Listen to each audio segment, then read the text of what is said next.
Just a little while longer, I wanna pray. Can't get you off of my soul. Gonna say thank you, Lord, just for loving me. Many times I do forget every need that you have met. Oh, thank you, Lord. I know you're showing me. You are there when I am down and out. You're holding me. Your love is so amazing. Oh, it changed me. Here I am, with all I have. Raise my hands to worship you. I wanna say thank you, Lord. Oh, thank you for everything, for who you are. You cover me and touch my heart. I wanna say thank you, Lord. I couldn't write the sin, but you saved me. Didn't have any hope at all. You gave me peace divine, strength to carry on. I should have been the one to pay, but instead you took my place. Amazing grace, it's more than just a song. Even though I don't deserve your love for me, you look beyond my flaws and you showed me mercy. Here I am, all I have, raise my hands to worship you. I wanna say thank you. Oh, thank you for everything, for who you are. You cover me, touch my heart. I wanna say thank you. I wanna say thank you for everything. Lord, I wanna happy thank you for the rain.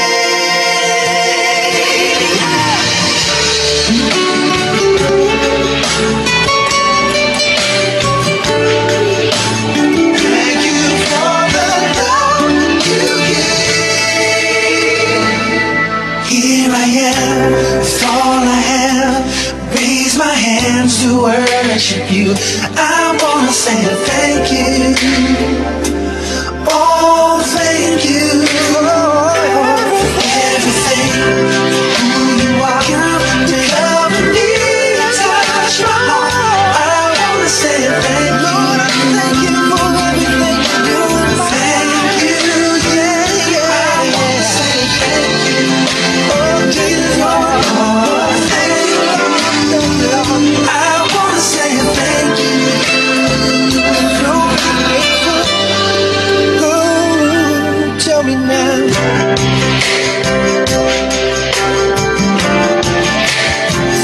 I wanna say thank you. I wanna say thank you.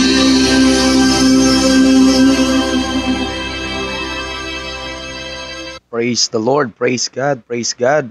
Hallelujah. Okay, once again, a blessed afternoon sa lahat ng ating mga kapatid. Sa muli, welcome sa ating online session.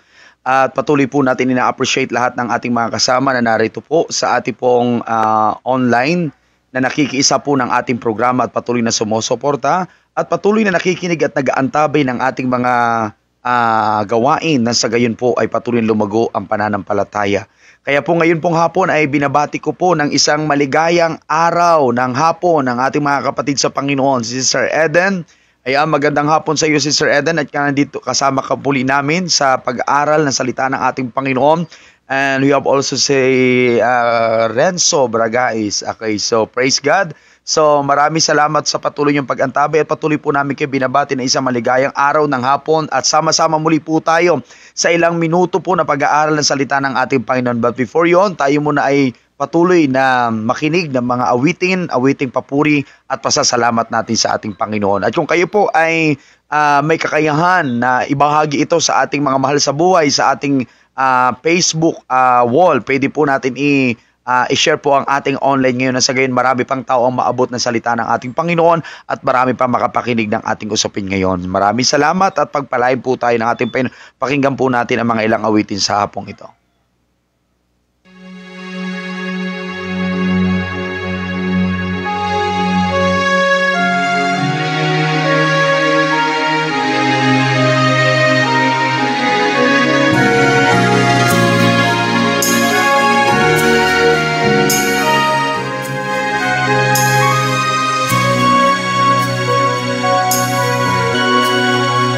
Praise the Lord. A blessed afternoon kay Sister Hailey. Ayan, welcome Sister Hailey sa ating online session at pagpalain ka ng ating Panginoon. Nabihag ng iyong pagmamahal, naghalap kong hangad sa tuwing na ay tanging ikaw. Sa piling mo'y ano pang hanapin ko, sapat na ang pagkakataong mapalapit sa'yo. Tanging ikaw ang tibok. Ayan, praise the Lord. Welcome, Brother Joven. Yan, praise God. At kasama ka namin ngayon sa ating online session. Of course, blessed afternoon din kay Sister Karen. Ayan, welcome sa ating gawain, mga kapatid. Please share na rin natin sa ating mga wall at sa ating mga GC upang marami pa pong maabot po ng ating pong usapin sa hapong ito. Ang ating usapin po ngayon ay napakahalaga. Ito po'y tugon sa pag-abot ng ating mga mitiin sa ating buhay. Kaya pwede po natin i-share na ngayon sa ating mga wall, sa ating Facebook or sa mga pamilya po natin na makarinig din po ng salita ng Panginoon sa hapong ito. Praise the Lord. Welcome again sa ating mga kapatid. Of course, welcome ko din ang aking may bahay, Sister Love. Yan, nandito siya ngayon. Praise God. Praise God. Praise God. Buhay ko'y pinagpala mong lubusan. Ayan, kung may mga nanonood na rin po ngayon na nandito na rin po at kayo po isasabay ng ating gawain, maaari po ba kayo mag-comment sa ating chat box nang sa gayon po ma-notify po natin ang inyong pangalan at kayo po ay mabati po natin dito sa ating programa.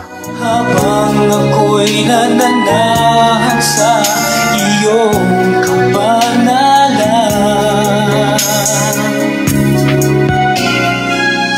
At binabati din po natin lahat ng may kaarawan ngayon. Ayan, so maligayang araw, kaarawan po sa lahat po ng may mga kaarawan po ngayon nagdiriwang. Maraming salamat sa inyong buhay at patuloy po kayong pagpalain ng ating Panginoon.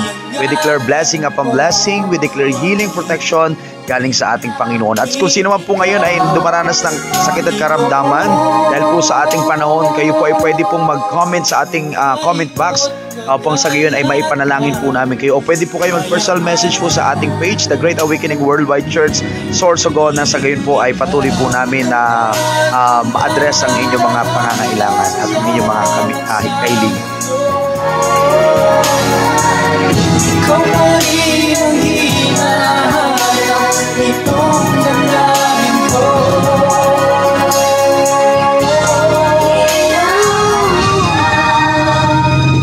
Laging ikaw ang tibok ng puso. Wala na ngang iba,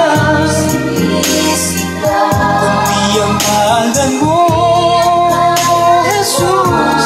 Pag-ibig ko'y tanging ikaw, Panginoon. Ang buhay ko't kagalakan, kayamanan. Ang buhay ko't kagalakan, kayamanan. Ang buhay ko't kagalakan, kayamanan. Tanging ikaw.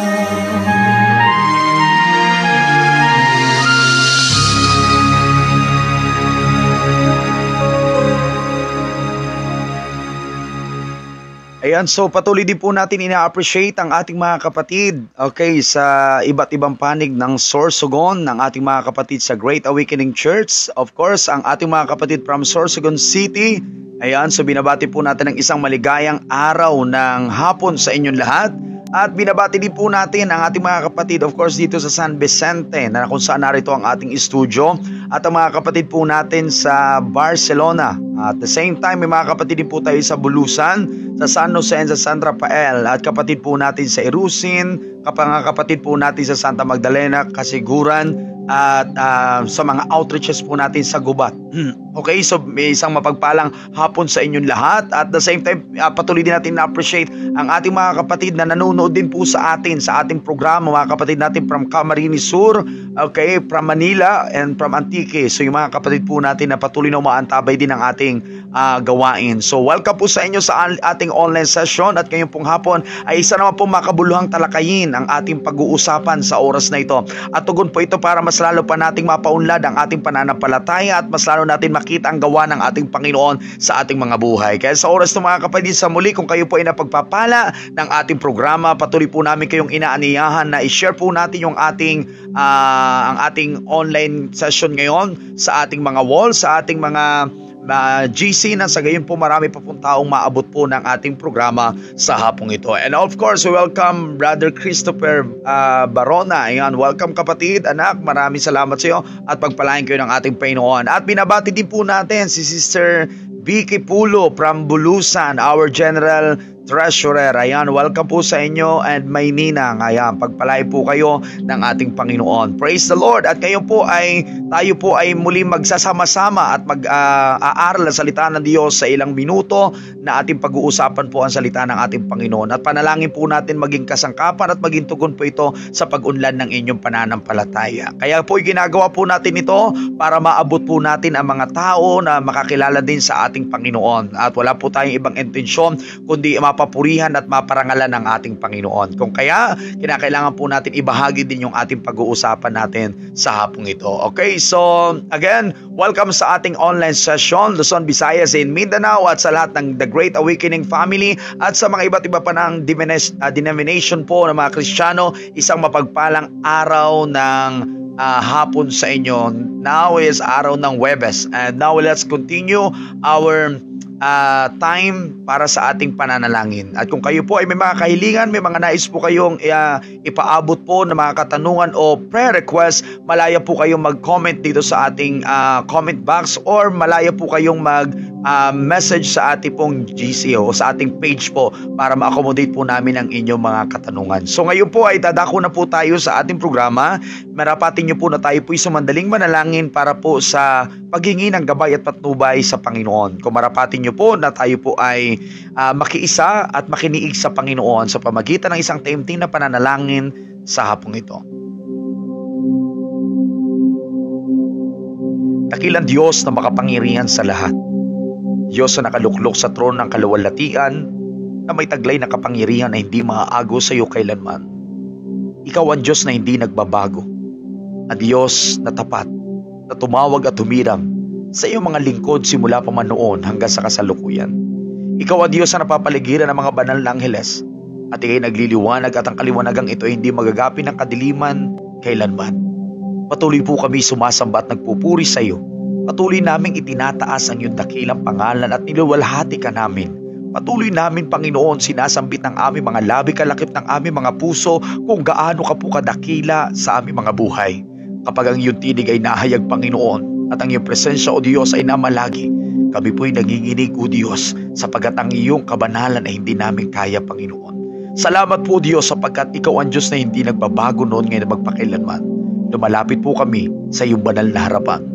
Panginoon, kung kayo man po, O Diyos, ay may pagkakamali, pagkakasala, kung kayo man po pa yung mga bagay, O Diyos, na iniisip, dinadama, sinasalita, ginagawa na hindi po karapat-dapat sa iyo, kami po itaos puso na humihingi ng kapatawaran sa lahat ng aming kasalanan, kamalian na nagagawa sa iyo, sadya man o hindi sadya. Sa oras na ito, O Diyos, kami po'y nagpapasalamat sa buhay, sa hininga na tinataglay po namin ngayon. Salamat po Diyos dahil binigyan niyo kami ng pagkakataon, Panginoon, na patuloy na makita ang iyong dakilang gawa sa aming mga buhay. Pagkakataon, Panginoon, na kami makapaglingkod at makapagpuri pa sa iyo sapagkat ang lakas namin ay tinataglay pa rin namin at buhat po ito sa iyo, Panginoon. Dakilang Diyos, bayaan mo, Panginoon, na ang lahat ng ipinagkatiwala mo sa amin ay maibalik po namin sa may pasasalamat at pagdakila sa iyong banal na pangalan. Kaya po sa hapong ito, Diyos, wala po kaming ibang layunin at nais kundi ang maparangalan at mapapurihan ka sa aming mga buhay. Dakilang Diyos, pagpalain niyo po ang gawain ito, Diyos. Lahat ng makikiisa at makikinig ng gawain ito, Diyos, ay patuloy mong hipuin ang kanilang buhay, Panginoon, simula ulo hanggang talampakan, Panginoon. Ipadali mo po ang iyong kapangyarihan, O Diyos. At ang mga salita mo, Panginoon, maging pagpapala at hindi po maging talinghaga sa pakinig ng bawat isang narito, O Diyos. Salamat po, Panginoon, sa gagawin mo at ginagawa mo na ngayong hapon. Sa iyo namin ibinibigay ang lahat ng papuri, ang lahat ng pagsamba at lahat ng pagluwalhati sa pangalan lang po ng aming Panginoong Jesucristo. Ang lahat ay magsabi ng Amen and Amen. Okay, so praise the Lord. Sa muli, isang mapagpalang hapon sa inyong lahat. At tayo po ay dadako sa ating pag-aaral sa hapong ito. At ang ating pag-aaralan ngayon ay pinamagatan po natin, The Fruit of Pursuing Your Goal. Ulitin ko ulit, ang ating pag-uusapan ngayong hapon ay The Fruit of Pursuing Your Goal. Kung kayo po ay may panulat, may Biblia, at kung kayo po ay may ballpen, mas maganda po na mayroon po tayong dala para ma-take note po natin ang lahat ng bersikulo at ang mga punto na pag-uusapan po natin sa hapong ito. So, ngayon po ay ating pag-uusapan ang isa sa pinakamahalaga sa ating mga buhay. Walang iba kundi ang i-pursue yung mga goal natin sa ating mga buhay. Kaya ito po yung ating napili sapagkat alam natin na hindi madali po sa buhay po natin ang maabot ang lahat ng ating mga mithiin sa buhay. Subalit, kapag ito'y na may naabot natin, tayo po'y makikinabang ng bunga ng ating mga minimithi sa ating mga buhay. Kaya ngayon, pag-usapan po natin ang bunga ng pag-abot ng ating mga mithiin sa buhay. So, anong ibig sabihin ng ating pag-uusapan sa hapong ito? Hindi lingid sa ating lahat na lahat ng tao na bubuhay ay mayroong mithiin sa buhay. Lahat naman siguro. Siguro yung hindi lang nagkakaroon ng mithiin sa buhay yung may something sa kanyang isipan.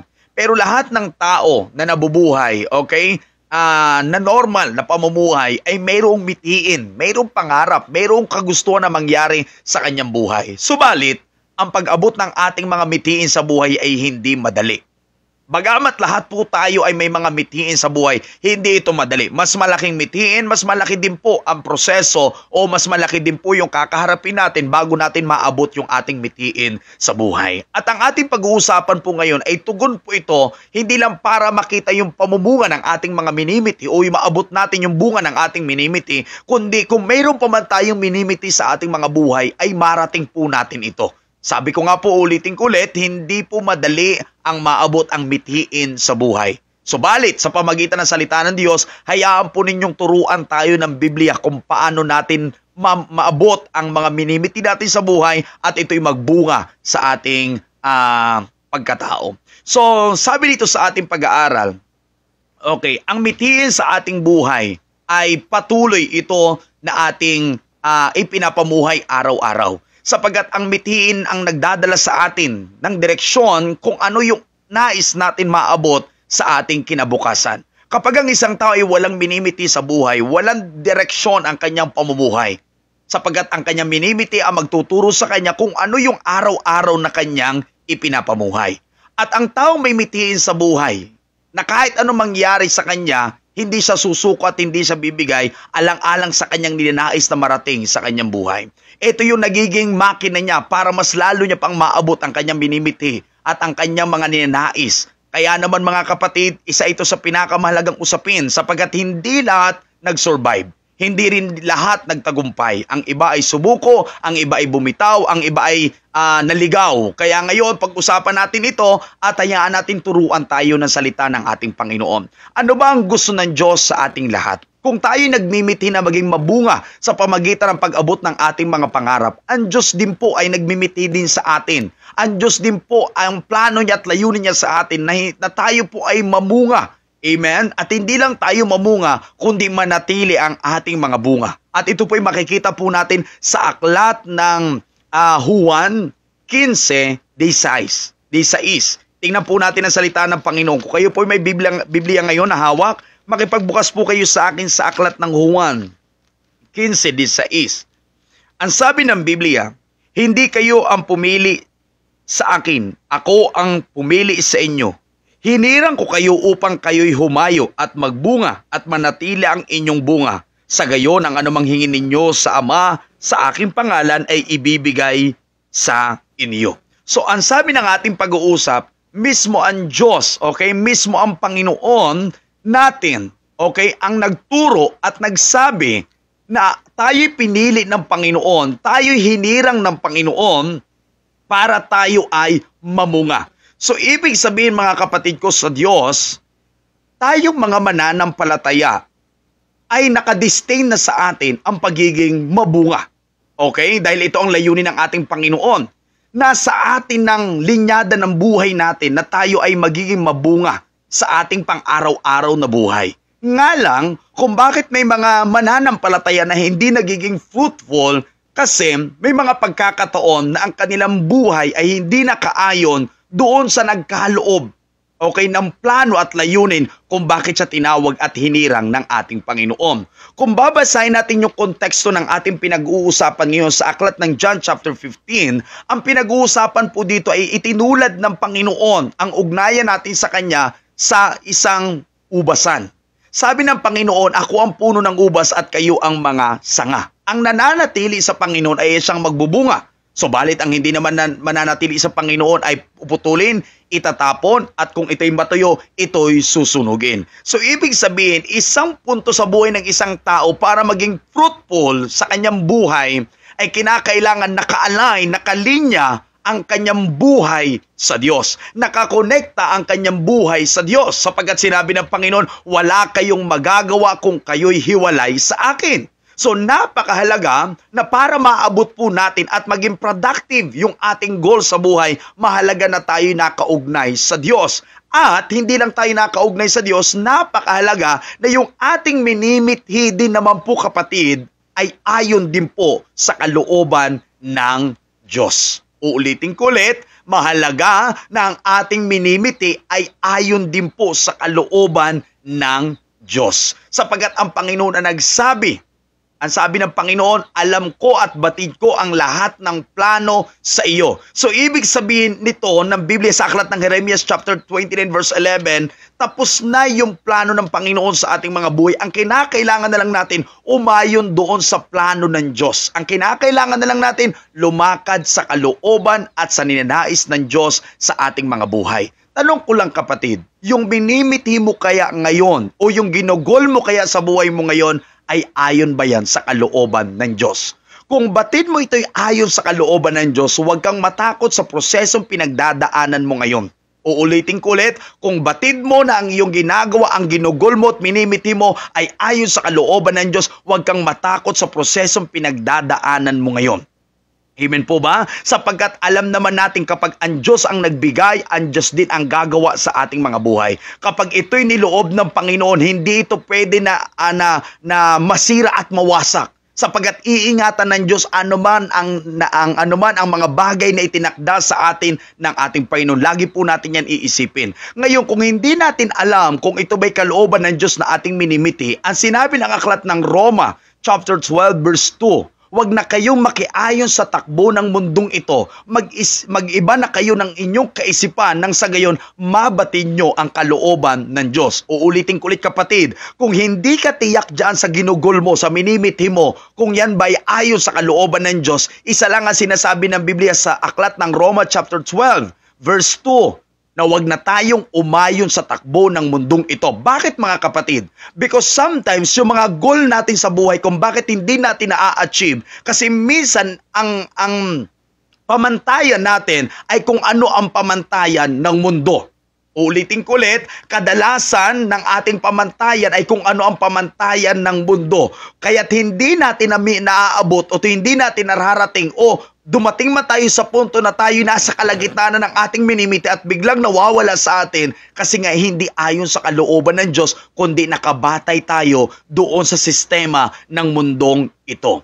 Tandaan po natin, ang sistema ng mundong ito, ang batayan ng mundong ito sa pag-abot ng kanilang goal, kadalasan ay umiikot lang doon sa kanilang personal na kagustuhan, personal na buhay, personal na naisin, personal na pangarap at personal na minimiti nila. Doon lang umiikot ang goal ng maraming tao, especially pag wala sa ating Panginoon. Kaya makikita natin maraming tao frustrated, depressed, stressed. Bakit? Kasi kadalasan ng kanilang mga minimiti ay bumabagsak, hindi nagtatagumpay. Bakit? Mali ang pamamaraan. Minsan din ay hindi nagtatagumpay dahil malayo doon sa kalooban ng Diyos. Kaya ngayong hapon itinutuwid sa atin ng Panginoon kung gusto natin ma-establish o kung gusto natin mabatid ang kalooban ng Diyos, kinakailangan natin alisin ang lahat ng sistema ng mundo sa ating isipan. Kung ang mundo ay magpayaman, kung ang mundo ay magpalaki ng bahay, kung ang mundo ay kumita ng malaking pera, kung ang mundo ay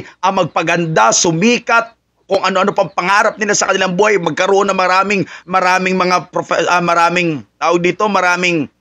sasakyan, kagamitan, ari-arian, kapatid, ibigay mo na yan sa mundo. Because once you are become a Christian, you have different. Iba ang layunin, iba ang tungkulin, iba ang sistema, iba ang pamamaraan ng langit sa pamamaraan ng mundong ito. Tandaan po natin, ang sistema ng mundo ay temporary.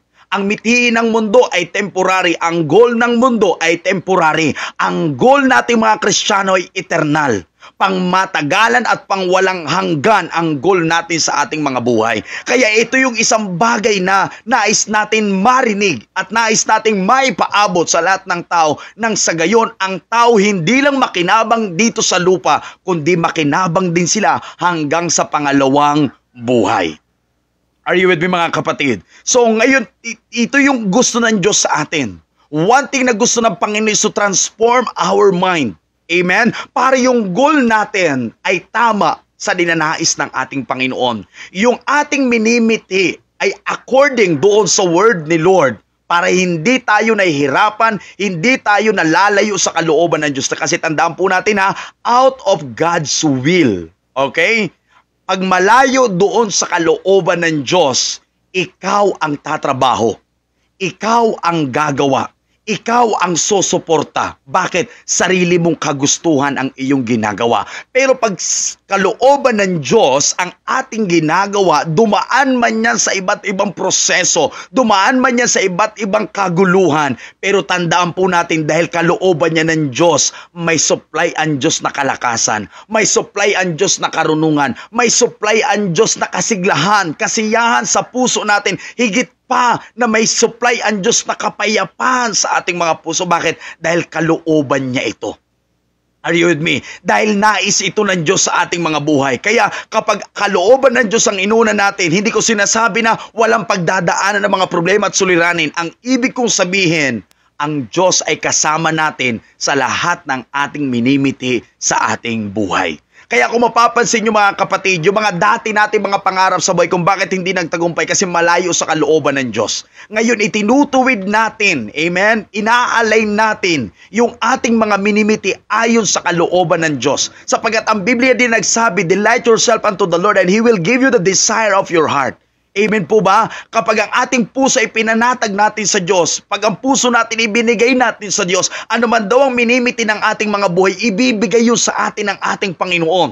Amen po ba? Ano man ang dinidesign ng ating heart, ibibigay yun sa atin ng Panginoon. Alam niyo pa, sabi ng aklat ng Pilipos, ang Diyos pa rin na nagbibigay ng pagnanasa sa atin. Pag tama ang puso natin, ang pagnanasa natin ay yun din ang nilagay ng Diyos sa puso natin. At dahil yun ay nilagay ng Diyos sa puso natin, papangyarihin niya ng ating Panginoon. Dumaan man yan sa iba't ibang test, dumaan man yan sa iba't ibang process, but always remember, it will always prevail because kasama mo ang Diyos sa minimiti mo. Bumagsak man yan, mayroong aangat, may magtatayo. Mag-fail man yan, mayroong magre-restore ng lahat because kasama mo si Lord sa ginagawa mo. Kaya ito yung number one, amen, na ibig ng Diyos sa atin. Ayusin natin yung ating mga buhay, amen, especially our mind. Be transformed, amen. Laging kasama si Lord sa lahat ng plano natin. Laging kasama si Lord sa lahat ng ginagawa po natin. I heard several testimony ng lahat ng mga taong naglingkod kay Lord. Pero pagdating sa decision making, hindi kasama ang Panginoon. until isang araw bigla na lang bumagsak ang kanilang buhay. Why? Because hindi kasama si Lord sa lahat ng aspeto ng kanilang buhay. Ang nakakalungkot mga kapatid, minsan kasama lang si Lord sa ibang bahagi. Minsan sa mga minor part ng buhay nila kasama nila si Lord, pero sa mga major part na especially decision making sa buhay, minsan hindi nakasama ang Panginoon, kaya malimit bumagsak ang kanilang buhay. Mga kapatid ko sa Panginoon, gusto natin maging mabunga ang ating pong minimiti sa buhay. At yung mga minimiti po natin, ma-achieve po natin ito, maabot po natin ito. Lalo na kapag ito ay para sa Diyos. Amen? Ito'y marating at maging tagumpay ng ating mga buhay. So ngayon mga kapatid, paano ba natin sisimulan ang pagtatagumpay o pagiging mabunga doon sa ating mga minimiti sa buhay? Mga kapatid, may isang halimbawa sa Bible. Walang iba kundi ang aklat ng Nehemiah. Ang Book of Nehemiah ay isa sa pinaka-interesting po na book dahil ito po yung time na kung saan itinayo ng bayang Israel ang kanilang wall at ang kanilang pintuan na nawasak dahil po doon sa digmaan na pinahintulutan ng Diyos dahil sa katigasan ng ulo ng mga Israelita. So nawasak ang kanilang mga pader at ang kanilang pinto ng kanilang bayan ay nasunog na rin. So itong si Nehemiah ay nakatanggap ng balita ng mga galing doon sa Huda at binalitaan siya na ang kanilang bayan ay hanggang ngayon sira pa rin ang pader at ang kanilang pintuan ay sunog pa rin. So nang marinig ni Nehemiah ang balita sa kanilang bayan o sa lugar niya sa Huda, umiyak si Nehemiah. Nanalangin siya sa Diyos. Amen? Nanalangin siya sa Diyos. Ipinanalangin, hindi na siya nanalangin sa Diyos, kundi ipinagpasting ni Nehemiah. Yung time na yon, yun nangyari sa kanyang bayan. Iniluha niya, iniyak niya sa Panginoon. Kung tutusin para kay Nehemiah, kung si Nehemiah ay walang puso sa kanyang bayan, ang totoo hindi niya na kailangan umuwi. Bakit? Ang ganda ng posisyon ni Nehemiah sa Haring Artaxerxes. So ang ganda ng kanyang tungkulin. Tagapangasiwa siya ng inumin ng hari. So kumbaga, lahat ng kanyang kailangan ay provided din ng hari at malapit din siya sa puso ng hari. So kung tutusin para kay Nehemiah, okay na siya sa kinilalagyan niya. Pero one thing na mayroon si Nehemiah, hindi naalis sa kanyang puso ang kanyang pinanggalingan, ang kanyang lugar na kanyang sinilangan, ang kanyang lugar na kung saan naroon ang kanyang mga ninuno. So nang marinig niya ang balita tungkol sa kanyang bayan hanggang ngayon wasak pa rin, hindi pa rin nare-restore. At sabi pa ng Bible sa aklat ng Nehemiah na nilalait sila ng ibang bansa na mga dayuhan. Nilalait ang kanilang bansa na sira pa rin hanggang ngayon. Kumbaga maraming ginagawang bagay sa kanila na nagiging sanhi ng kalungkutan at nagiging sanhi ng kanilang kahihiyan sa maraming bansa. So nang marinig ito ni Nehemiah, he prayed to God. Not only to pray but cry out and fasting. And you know, ang nangyari, sinagot ng Diyos ang panalangin ni Nehemiah. Sa pamagitan din ni Haring Artaxerxes, nakita na malungkot si Nehemiah at tinanong siya kung ano ang kanyang problema. At sinabi ni Nehemiah ang kanyang saloobin. At nang marinig ito ng hari, pinayagan siya makauwi doon sa kanyang bayan. At alam niyo mga kapatid, ang kanyang layunin at mitiin ni Nehemiah, itayo ang wall ng Jerusalem. At itayo muli yung kanilang pintuan. So yun ang kanyang layunin, yun ang kanyang goal sa kanyang buhay. So nang umuwi siya doon, inobserbahan niya muna, tiningnan niya muna, pinagplanuhan niya muna. And that is very important to reach your goal. It is very important na mayroon po tayo munang pagsisiyasat. Are you with me? Kung gusto natin maging mabunga ang ating mga ginugol sa buhay, mahalaga na mayroon muna tayong pagsisiyasat. Ang sabi ng Biblia, ang sino mang nagtatayo ng tore at hindi pinagplanuhan, ay hindi matatapos ang kanyang ginagawa. Kung tayo daw po ay magtatayo ng tore, kinakailangan mo umupo, magplano, magsiyasat, isipin mabuti kung ano yung ating iniibig. Are you with me? Ganon si Nehemiah, yung kanyang mitin, yung kanyang pangarap, yung kanyang kagusto na maitayo muli ang pader ng Jerusalem. Ang una niyang ginawa, siniyasat niya muna. Tiningnan niya muna, sinorvey niya muna, at pinag-aralan niya. Matapos siyang makita yung mga problema doon sa kanyang naisin, sinimulan niya itong sabihin sa kanyang mga kababayan. At doon nagsimula na trabahuin ang pader ng Jerusalem. And you know mga kapatid, hindi naging madali pa rin. Na bagamat itinatayo na rin nila yung pader ng Jerusalem through the power and authority na binigay sa kanya ng hari, may mga naging hadlang pa rin. Nang malaman ng mga karatig na bayan na ang wall of Jerusalem ay itinatayo muli, nagalit yung mga kalaban nila. Na ngayon ay itinatayo ulit yung Jerusalem. Nagalit yung mga kalaban nila at gustong ipahinto. Ang damit samot-saring panlalait hanggang pinuntahan sila at nilait sila sa harapan. Pero alam niyo po ba mga kapatid na nakita ko dito? Nang sinarap sila ni Nehemiah, walang ibang sinabi si Nehemiah kundi ang Diyos ang nagtalaga. Ang Diyos ang naglagay sa kanila doon at ang Diyos din ang magtatagumpay sa kanila. Are you with me? So, lahat ng ginagawa sa kanya ng mga tao, wala siya bang ibang iniisip kundi nangyayari ang lahat ng ito dahil sa Diyos, hindi sa akin. Are you with me mga kapatid? Isipin niyo ito maigi. Kung bakit ngayon ay unti-unting na itatayo yung mithiin ni Nehemiah, because yung kaisipan ni Nehemiah, hindi niya yun magagawa kung wala ang Diyos sa kanyang buhay. And that is very important point sa buhay po natin, na hindi mai-establish anumang ginugol natin sa ating buhay maliban na lamang kung tayo ay sasamahan ng Diyos sa ating mga buhay. Are you with me? Sinabi ng aklat ng awit, tingnan po natin yung sabi ng aklat ng awit. If you have the Bible, let's open our Bible in the book of Psalms, chapter 127. Tingnan po natin ang salita ng Panginoon. Ito po ang sabi sa nakasulat. Maliban nga na si Yahweh ang nagtatag nitong bahay, ang ginawa na nagtayo ay wala ring kabuluhan. Sunod, maliban na si Yahweh ang sa lungsod ay gumabay, ang pagmamasid ng bantay ay wala ring saysay. So nang ibig sabihin daw po nito kapatid na binasa natin ngayon, maliban daw na si Yahweh ang magtayo, na anuman daw pong itinatayo ng isang tao, amen, kung hindi si Yahweh ang nagtayo, wala ding kabuluhan, wala ding saysay ang itinatayo ng tao. Kung aalisin ng tao ang Diyos sa kanyang mithiin, sa kanyang buhay, magiging walang kabuluhan ang kanyang ginagawa.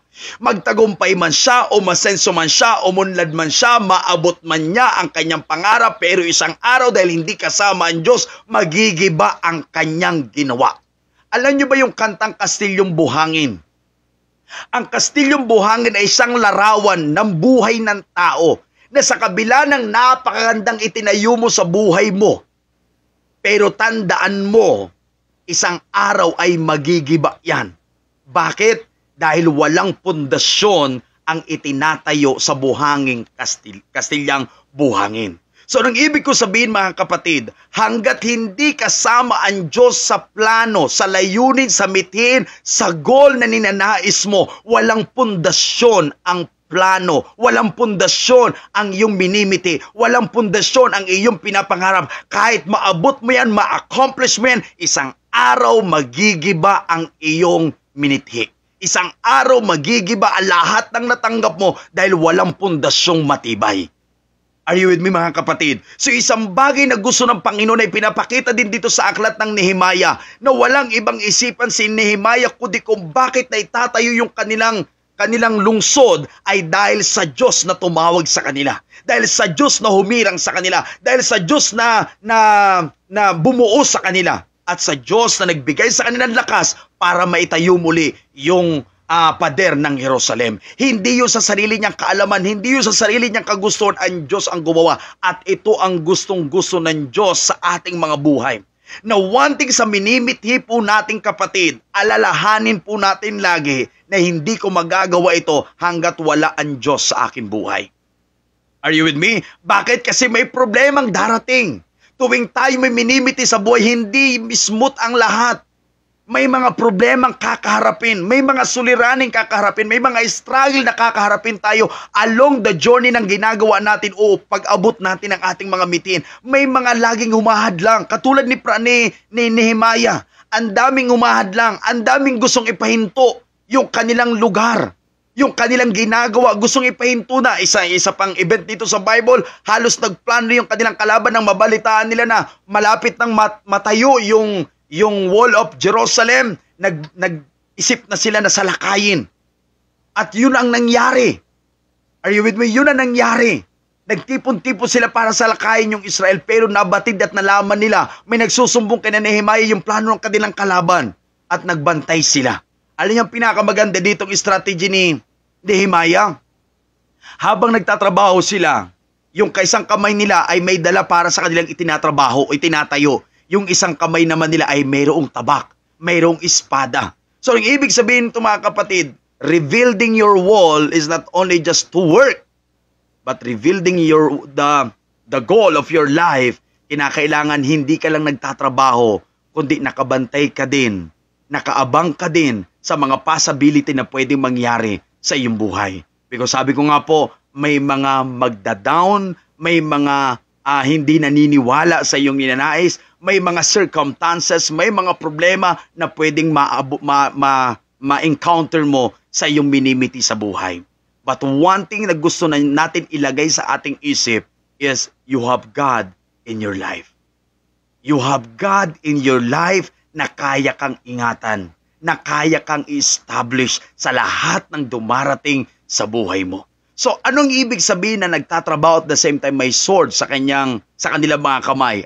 Habang minimeditate ko ito, napaka-importante na ang isang taong umaabot ng kanyang goal, hindi lang siya nagtatrabaho para maabot niya yung kanyang minimiti. But one thing, dapat meron kang baong sandata.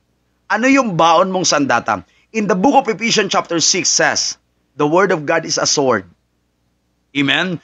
To establish our goal, first, we need the word of God. And not only the word of God, but see to it is aligned to the word of God. Amen? So, tiyakin natin yung ginagawa natin o yung ating pinupursu na goal para maging mabunga, naka-align ito sa salita ng Diyos. Amen? Kaya nga sinabi natin kayo na sa Aklat ng Awit 127 na maliban po na ito ay ang Diyos ang nagtayo, lahat ng itinayo ng tagapagtayo ng bahay ay wala ring kabuluhan. Are you with me? So, ang number one dito na gusto natin to pursue our goal and to be productive and to be fruitful is number one, kasama mo ang Diyos sa iyong plano. And number two, the Word of God ay nasa iyo. Kasama sa buhay mo. You have your goal and you have the Word of God. Kung aalisin mo dito yung salita ng Diyos, naku kapatid, puro ka lang goal, isang araw mapapagod ka sa iyong ginagawa. Isang araw bibigay ka sa iyong minimiti. Isang araw kakalimutan mo yung lakarin mo at magbabago ka na naman ng mitiin sa buhay hanggang sa wala ka nang narating sa buhay. Are you with me? Tandaan po natin, ang humihinto ay hindi nagtatagumpay. Ang sumusuko ay hindi nananalo. So napaka-importante mga kapatid na sa goal po natin, hindi lang tayo puro goal every day. But we need the Word of God. Amen? Para mapagtagumpayan natin yung minimiti natin sa ating buhay. Kailangan natin ang salita ng Diyos because ito yung tabak natin. Amen? Marami ang sasalakay. Ano yung mga sasalakay sa buhay natin? Sasalakay yung doubt. Yan, number one yan. Minsan nararamdaman mo, parang hindi ko na kayang maabot. Amen. Especially if you have dreams in your family, dreams in the church, dreams in the ministry. Especially sa ministry, kung wala kang word of God, matatalo ka.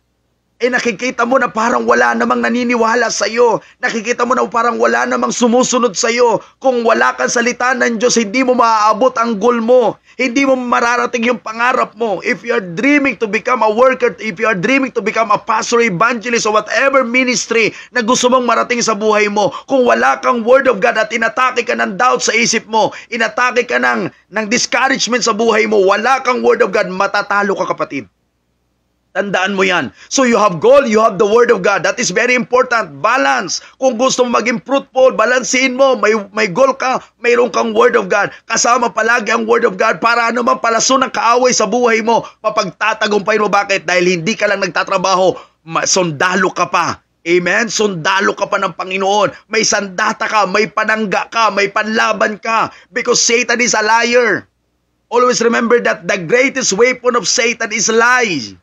Lagi niyan sasabihin sa'yo, hindi mo yan maaabot, hindi mo yan mararating, wala kang mararating sa buhay, hanggang diyan ka na lang. Yun ang malimit mong marinig sa kaaway. But if you have the Word of God is enough to encourage you. The Word of God is enough to defeat all the lies of the enemy. You need the sword. Ito ang problema .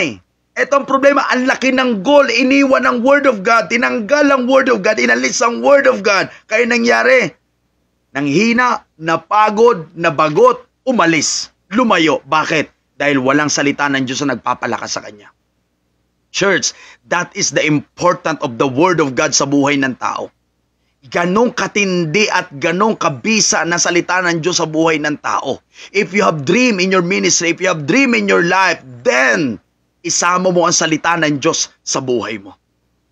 Are you with me? Pinag-aaralan mo yung set of goal mo, then pag-aralan mo din ang salita ng Diyos.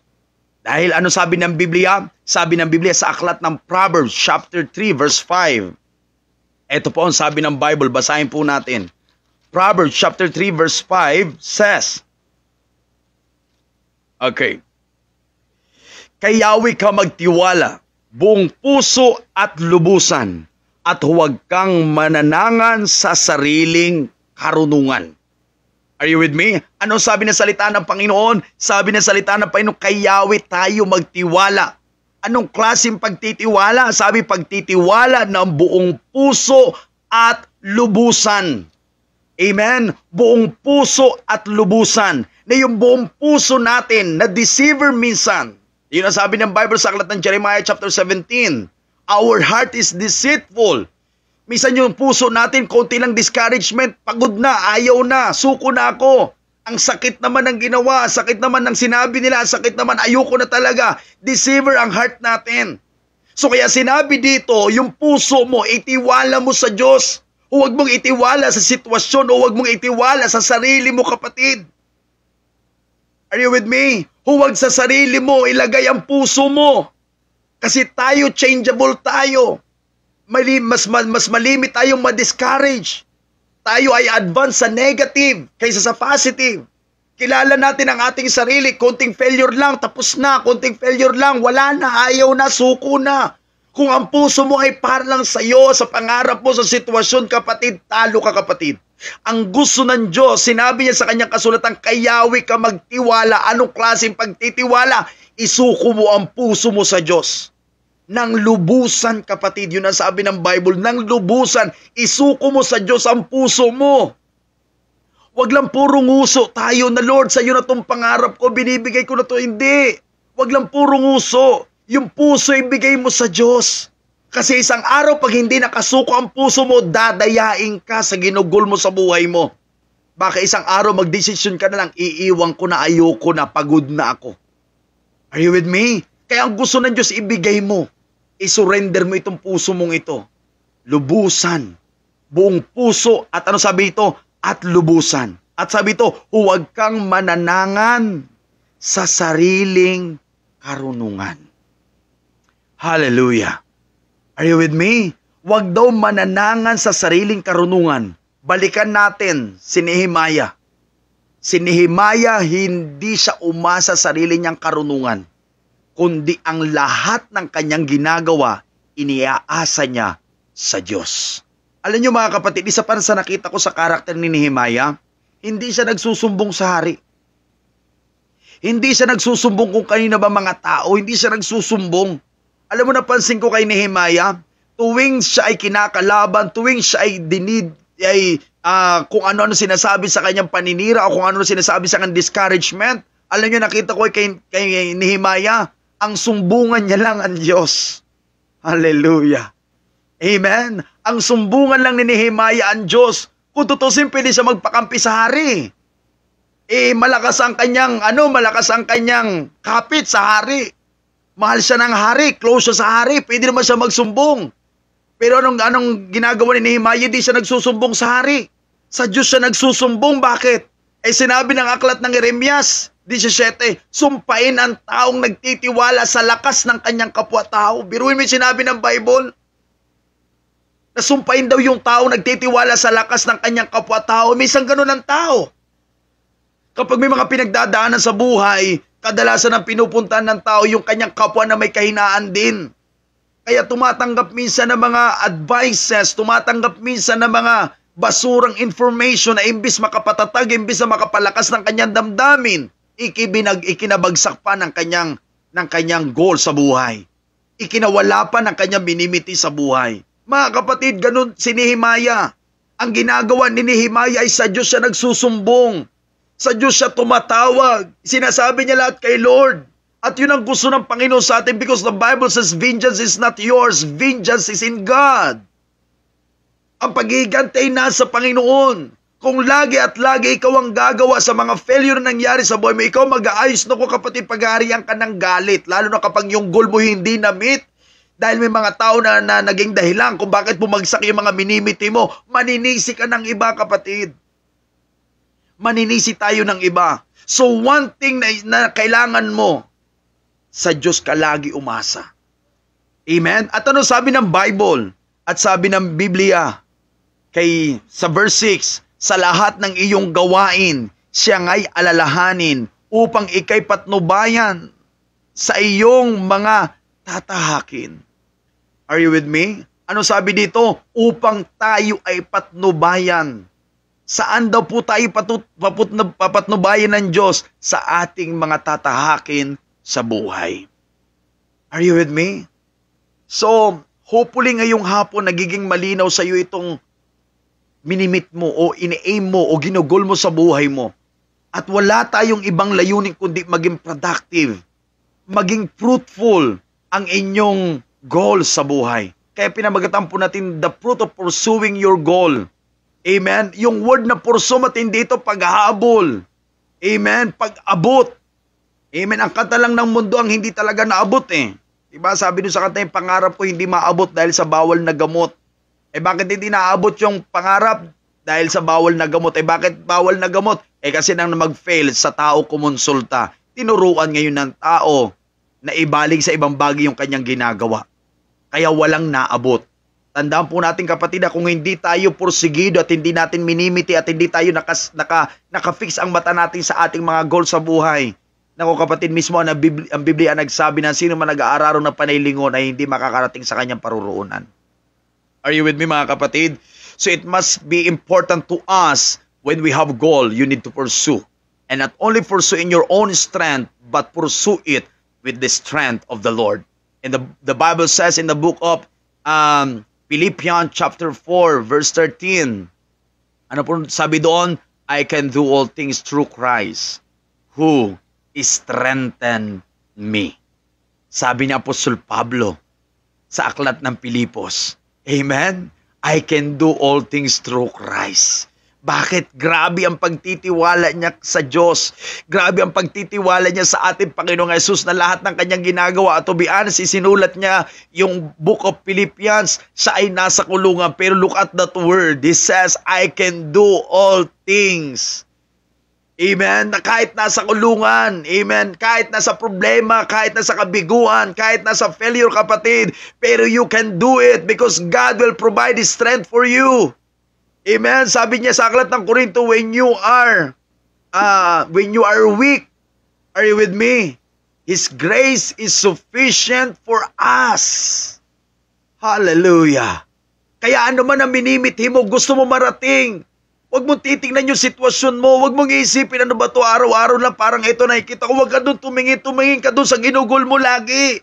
Focus ka doon sa goal mo. Amen? Especially kapag yung goal mo ay may layunin at may kaugnayan sa Panginoon, mag-focus ka lang doon. Amen po ba? Ano sabi ni Apostol Pablo? Ang sabi ni Apostol Pablo sa aklat din ng Pilipos, chapter 3, ang ginagawa ko ay nililimot ang kahapon at sinisikap na maabot ang nasa hinaharap. Kapatid, ganun din tayo. Hindi mo maabot ang iyong goal sa buhay hanggat hindi mo itinatanggal yung mga nakaraan sa buhay mo. Because sabi ko nga po, laging makikialam yung nakaraan mo sa iyong kasalukuyan para sirain ang iyong hinaharap. Uulitin ko ulit kapatid para maging malinaw. Kung hindi mo lilimutin, tatanggalin, aalisin yung nakaraan mo, laging guguluhin ng nakaraan mo ang iyong kasalukuyan upang ang iyong kinabukasan ay masira niya. So that's why it's very important to move on. Amen? It's very important na umalis tayo doon sa ating buhay. Sa mga failure natin, sa mga pagbagsak natin. Mga kapatid, tandaan po natin, bumagsak ka mang kahapon. Ginising ka ngayon ng Diyos ngayong araw para itayo kung saan ka bumagsak. Amen? Hindi pa rin pinahintulutan ng Diyos na matapos ang ginising ka pa rin niya ngayon para another beginning na hindi mo natapos, matapos mo ngayon. Ang hindi mo napagtagumpayan kahapon, mapagtagumpayan mo na ngayon, kapatid. Amen po ba? Take a lesson sa nakaraan para yung iyong hinaharap ay mabago. Ang hindi lang magbabago ang iyong Okay, praise the Lord. Medyo may interruption lang tayo. Pagpamanin nyo mga kapatid. So ulitin ko ulit mga kapatid sa Panginoon. Okay. So hindi natin maaabot yung ating mga minimiti hanggat hindi natin binubura. Hanggat hindi natin tinatanggal at inaalis yung ating nakaraan. Hindi rin natin maaabot yung ating mga minimiti sa buhay. Maging lesson mo ang nakaraan. At yung iyong hinaharap at maging yung iyong kasalukuyan, gawin mo ang pagkakataon para baguhin at ayusin ang lahat ng hindi mo nagawa sa iyong nakaraan. Are you with me? So, mga kapatid ko sa Panginoon, yan ang nais ng Diyos sa atin. Yan ang gusto ng Diyos sa atin. Katulad ni Nehemiah. Amen? Dire-diretso lang siya. Wala siyang ibang iniisip kundi matapos, marating, maabot niya ang kanyang minimiti. At yun din ang nais ng Diyos sa atin. Wala tayong ilalagay sa ating isipan kundi ang matapos at maabot natin yung ating minimiti. Sa church, meron din tayong goal. At ano yung ating goal sa church? Sa Great Awakening, ang goal po natin is lahat tayo ay maging disciple maker. Pero hindi maaabot ito kung hindi natin ito ipupursige.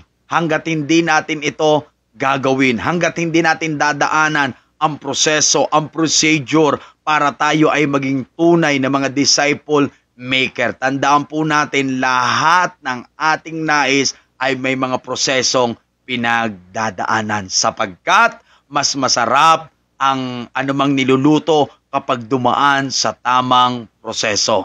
Mas healthy, okay, ang anumang pagkain kapag dumaan sa tamang proseso. Walang nasisirang anumang produkto kapag ito ay dumaan sa tamang proseso. Parang naalala ko po yung tatay ko noon. Yung tatay ko ay gumagawa ng toyo, ng soy sauce. So, yung kanilang produkto ay talagang lumalago na, lumalaki na. Dahil yung timpla ng tatay ko ay sa biyaya ng Diyos, binigyan siya ng karunungan na makagawa ng soy sauce. So talagang masarap at tinatangkilik na ang kanyang produkto. So isang araw, parang hindi na siya hinire ng may-ari. Yung pala parang tinitingnan, inoobserbahan siya kung paano siya gumagawa ng toyo. At sa madaling sabi, gumawa din yung may-ari ng toyo na nakikita kung paano niya gawin. So the following days, yung kanyang ginawa na toyo versus doon sa ginawa ng aking tatay ay mayroong nagkaroon ng pagkakaiba.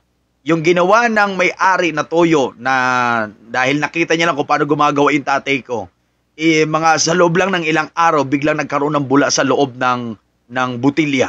Nasira ang kanyang ginawa. So napakarami ng kanyang ginawa, nasira lamang. So bakit? Kasi nga, hindi sumunod sa tamang procedure. Kahit may alam siya, nalaman niya na, kakaunti pa lang, pero hindi pa sapat para isagawa niya yung kanyang kagustuhan. So anong ibig ko sabihin mga kapatid? The same exactly of our life. Lahat ng bagay ay may procedure. Kung isa-shortcut mo, kung mamadaliin mo, makuha mo man yan, tandaan mo isang araw masisira din yan. Isang araw maglalaho din yan. Bakit? Hindi tayo sumunod sa procedure. Hindi tayo sumunod sa proseso. It is very important na may proseso. It is very important na may procedure. Kasi dumaan yan sa procedure, matagal man yan minsan, pero pag natapos din naman, sulit din naman at hindi mo pagsisisihan. Are you with me? Uulitin ko ulit. Matapos mo man yan, kahit tumagal man yan, tumagal man ng panahon, pero hindi mo pagsisisihan. Bakit? Dahil dumaan sa procedure. Hindi masisira, hindi maglalaho, kundi tutuloy-tuloy ang development at gaganda pa anumang aminimiti mo sa buhay mo. So yun ang gusto sa atin ng ating Panginoon mga kapatid. So when we reach our goal first, of course, we need God in our life. Huwag mo yan tatanggalin, huwag mo yan aalisin. And the second one is we need the Word of God. Amen. Kailangan natin ng salita ng Diyos. Na sa gayon yung lahat ng ating minimiti sa ating mga buhay ay mararating natin, maaabot natin ang lahat ng ito. Dahil lahat tayo, ang gusto ng ating Panginoon, mamunga tayo, managana tayo, marating natin yung mga ina-achieve natin. Lahat ng yung pinapangarap, gusto din ng Diyos na marating mo yan. Pero, kinakailangan dumaan niya sa tamang procedure. Kailangan niyan ang tamang proseso para maabot natin. Bawal ang shortcut.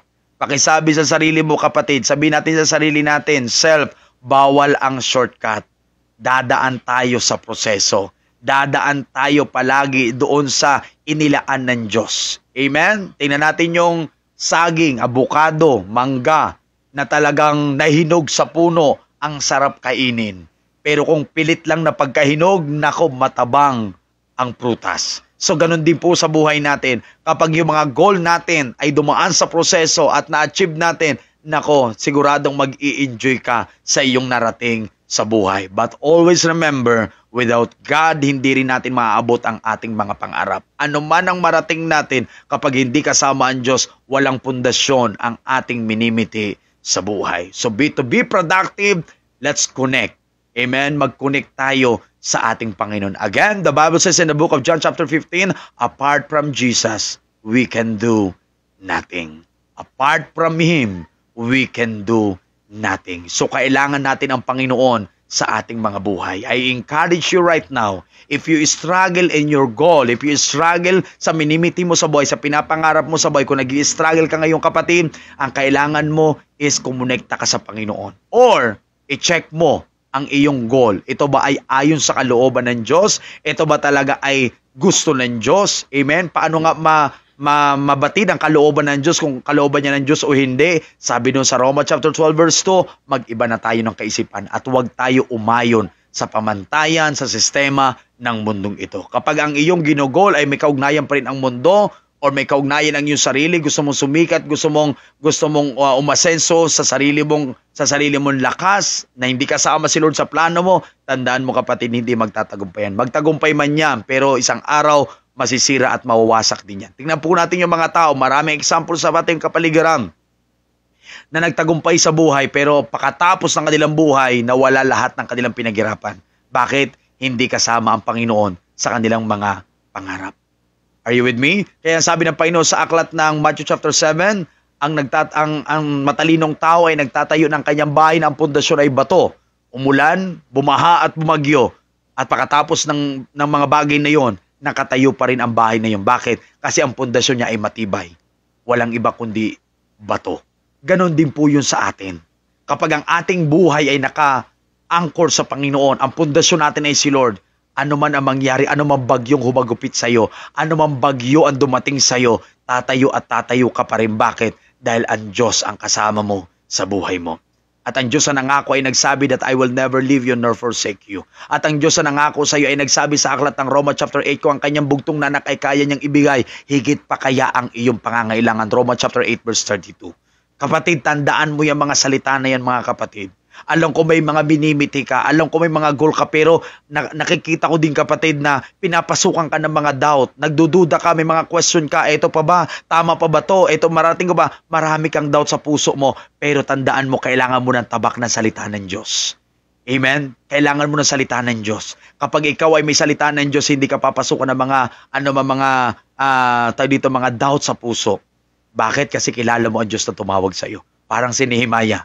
Sa kabila ng napakaraming pagpipigil, sa kabila ng maraming pagdi-discourage, sa kabila ng maraming inggit na nakapaligid sa kanya. Kasi tandaan mo, kapatid, na minsan yung mga nangyayari sa ating mga problema, kung bakit nangyayari yan, may mga tao na ginagamit sa ating mga ginugol sa buhay, hindi dahil para i-down ka lang. Kasi may mga tao talaga na whether we like it or not, may mga naiinggit, especially kapag naaabot mong iyong pangarap.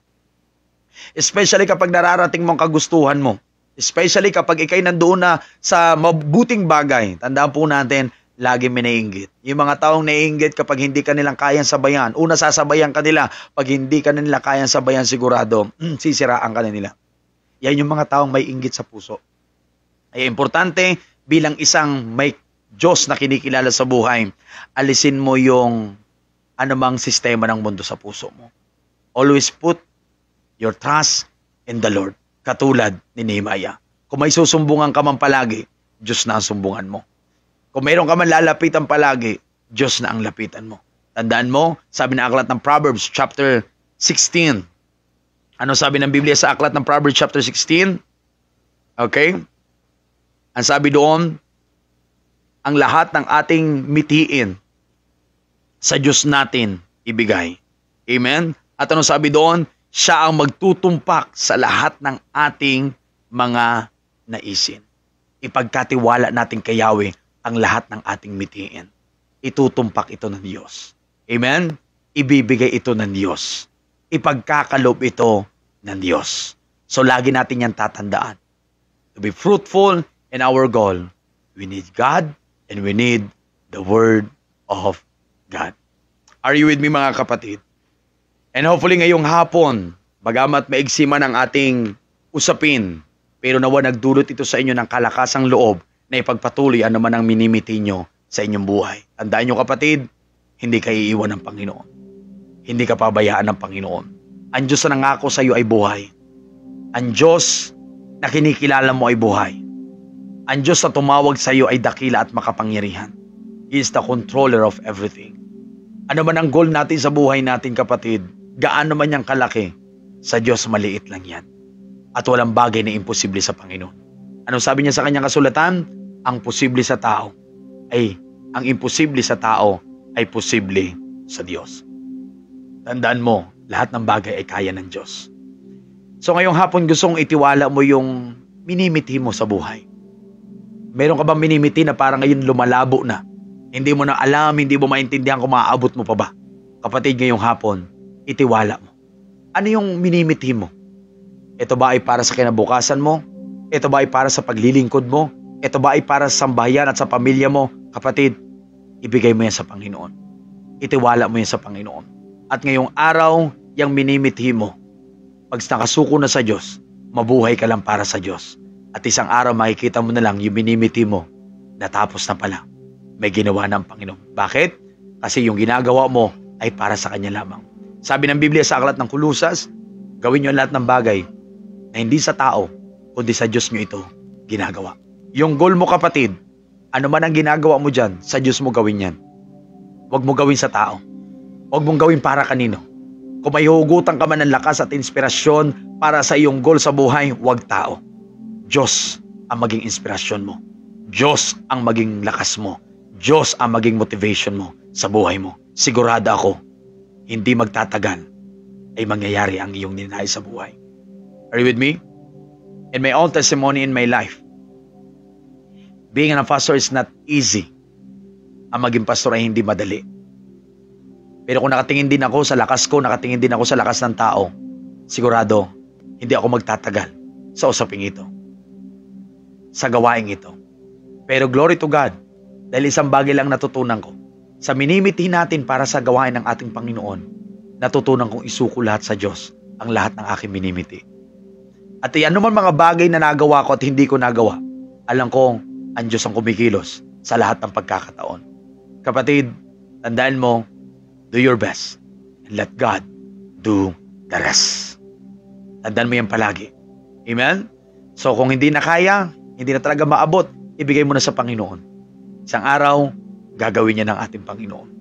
Basta ang magagawa mo, gawin mo. Ang hindi na magagawa, ibigay mo sa Panginoon. May mga pagkakataon na may mga bagay na para sa iyo, pero may mga pagkakataon din para sa Diyos na yon. At yung mga para sa Diyos ay para mas lalo pong makilala ang Diyos na pinaglilingkuran mo. Again, yung mga bagay na para sa Diyos sa mga ginugol mo ay pagkakataon para makilala mo ang Diyos na pinaglilingkuran mo. So, do you have a goal in your life? Ano man yung goal na yan, let us come to the Lord and give it to God right now. Surrender it to the Lord right now. Shall we pray first? Tayo manalangin ngayon. Heavenly Father, the Creator of the heavens and the earth, Lord, we worship you. We honor you. We glorify your name, Lord. Alam ko, Lord, na mayroong nakikinig dito sa akin, Lord, na hindi niya alam kung ipagpapatuloy niya pa ba ang kanyang minimiti. Naguguluhan, Panginoon. At hindi niya alam kung anong ibig niya, Panginoon. May mga gusto siyang gawin. Pero, ang daming hadlang sa kanyang isipan. Mimitiin siya, Panginoon. Pero parang pinagarian siya ng doubt sa kanyang puso kung tama ba yun ang unahin. Kasi tuwing nagdidiman siya para sa'yo, tuwing nagpupursyo siya para sa'yo at yun ang kanyang goal, tila ba ang pangangailangan ay lumalapit para sabihin sa kanya na huwag muna ang para sa'yo, Panginoon, ang unahin, kundi unahin muna ang pangangailangan. Panginoon, tulungan mo ang kapatid kong ito, Diyos. Tulungan mo siya. Makita niya, Panginoon, na masigit ang mga bagay na minimiti namin para sa iyo. Dahil alam namin, Lord, na anuman ang minimiti namin para sa aming sarili, ikaw na ang magkakaloob. As you says in your word in the book of Matthew chapter 6 verse 33, that if we seek your kingdom first and your righteousness, and all these things shall be added unto us. Lord, tulungan mo lang kami, Lord, ng lahat ng doubt namin sa aming mga puso. Lahat, Panginoon, ng mga negative sa aming isip, Lord, ay matapos, ay mapagtagumpayan namin sa pamagitan ng mga salita, O Diyos, na napapakinggan namin. Tulungan mo kami, Lord God, na katulad ni Nehemiah, Lord, ang kanyang mga kasama. Ang kabilang kamay ay nagtatrabaho, subalit ang kabilang kamay ay nakaabang para sa pagdating ng kalaban. Na sa gayon, Lord, matapos ang wall of Jerusalem. Ganon din naman po, Panginoon, sa aming buhay. Tulungan niyo din po kami, Panginoon, na bagamat kami gumagawa para sa aming mga pangarap, pero lagi mo kaming palalahanan, Lord, na may mga battle pala kami na kailangan naming ipaghanda ang aming sarili. Na dumating man ang mga failure and discouragement and disappointment sa aming mga buhay, Lord, makakatayo pa rin kami. Magtatagumpay pa rin kami, O Diyos, dahil, Panginoon, kasama namin ang salita mo. At hindi lang dahil kasama namin ang salita mo, kundi kasama ka namin sa aming mga buhay, O God. Father God in heaven, Lord, I pray, i-bless mo po ang mga pangarap, mithiin ang bawat isa, O Diyos. At lagi mo ipaalala that without your word and without you, wala kaming tagumpay na malalasap. Lord, help us na mas lalo kayo magpursige ng mga bagay na para sa iyo at magawa namin ang lahat ng ito sa kailulugod ng iyong banal na harapan. Salamat po sa iyo, Panginoon. At kung paano nakita namin ang ugali ni Nehemiah, Lord, na hindi siya naging makasarili, kundi ibinigay niya ang kanyang buhay para matapos ang kanyang minimiti. At hindi lang, Panginoon, naging sekreto niya, Panginoon, ang kanyang lakas, kundi naging sekreto niya ang pananalangin na may kalakip na pag-aayuno. Ibigay mo rin sa amin ang pusong ito, O Diyos. Nasa gayon, Lord God, magtagumpay kami sa aming mga minimiti. Salamat sa iyo, Panginoon. And I pray, Lord, to bless your people, Lord God. Bless every one of us, Lord God. Salamat po sa iyo, Panginoon. Lord, magpakahiyag ka, maitaas ka, at maluwalhati ka. Sa iyo ang lahat ng karangalan, lahat ng pagsamba. Sa iyo ang lahat ng papuri. Sa ngalan ng aming Panginoon Jesucristo. Amen. And amen. And amen. Praise the Lord. Praise the Lord. Hallelujah. Glory to God. At maraming salamat sa buhay ng bawat isa. Salamat po sa pag-antabi ng ating programa at ating mga kapatid. Binabati po natin lahat ng ating kapatid po. Okay, una ay si Sister Eden de Chavez. Okay, praise God. Salamat, Sister Eden. Sister Karen Aceliero. Sister Hailey. Si Pastora Lovelyn Gamba. Si Brother Joben. Si Brother Toper. Sister Vicky Pulo. Sister Belen Diapeles. Sister Angel Espera. Sister Corazon Lasqueti. Sister Laika Kalindacion. At Sister Patricia Mariquet. So maraming salamat sa inyo at kung mayroon po ako hindi nabati, nandito po kayo ngayon. Maraming salamat sa inyong buhay at pagpalain po kayo ng ating Panginoon. Nabibless kami po sa buhay ninyo at nawa po'y patuloy kayong pagpalain ng ating Panginoon. Maraming salamat sa inyo at ingatan po kayo ng ating Panginoon. God bless, God bless, God bless, and we love you all. Kamidya, kayo malugod naming inanyayahan sa ating programa tuwing araw ng Martes at Huwebes sa oras ng 2:00 hanggang 3:30 ng hapon. Ang istasyong ito ay matatagpuan sa San Vicente Bacon, Sorsogon City. And for more information, please visit our official page, The Great Awakening Worldwide Church Sorsogon, Philippines. And for more updates, please like, follow, and share. Thank you and God bless.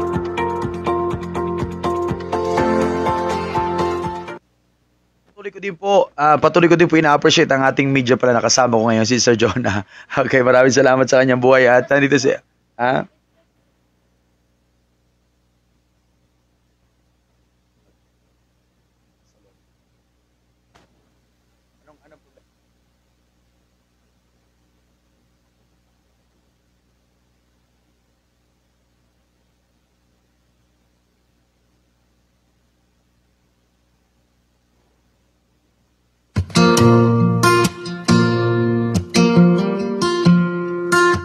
Okay, praise the Lord. Salamat sa inyo mga kapatid. Pagpalain po kayo ng ating Panginoon. God bless you, God bless you, God bless you.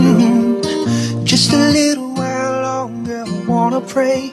Can't get you off of my soul. Can I say thank you, Lord, just for loving me.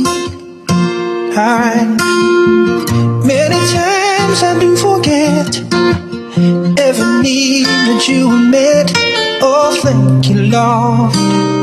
I know you're showing me. You are there when I am down and out. You hold it.